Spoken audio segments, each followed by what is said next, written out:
আমি ব্যবসায়ী, ব্যবসা করে খাই। যদি বলি রাগের মাথায় দুই একটা কথা,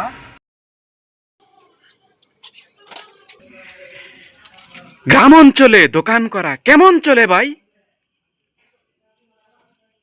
গ্রাম অঞ্চলে দোকান করা সে তো মুখের কথা নয়।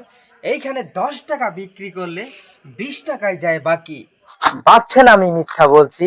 10 টাকা বিক্রি করলে 20 টাকা কেমনে যায় বাকি?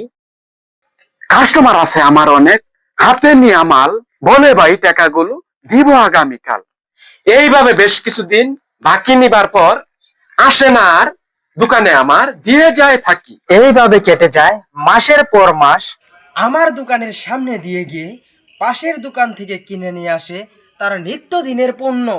ডাক দিয়া যদি বলি ভাই এখন দিবা নাকি টাকা, মুখটাকে মলিন করে দিয়ে বলে আমি বুঝি না সময় গময়। যদি বলি রাগের মাথায় দুই একটা কথা, তাহলে তো ওই বাবু মশাইয়ের হয়ে যায় মাথা খারাপ। আমার নামে ছড়িয়ে বেড়ায় হাজারো বদনাম। দোকানদার আমি ভালো না, টাকার জন্য শুধু করি জ্ঞান জ্ঞান। এদিকে দোকান করে বেচলাম আমি আমার বাপের জমি।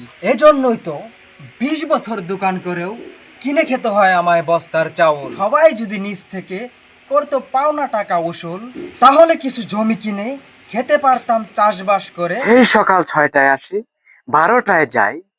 আমি ব্যবসায়ী, ব্যবসা করে খাই। হালাল পথের ইনকাম আমার, পরিবার নিয়ে আমি খেয়ে মজা পাই। এবার বুঝলেন তো গ্রাম অঞ্চলে দোকান করা কতটা সহজ।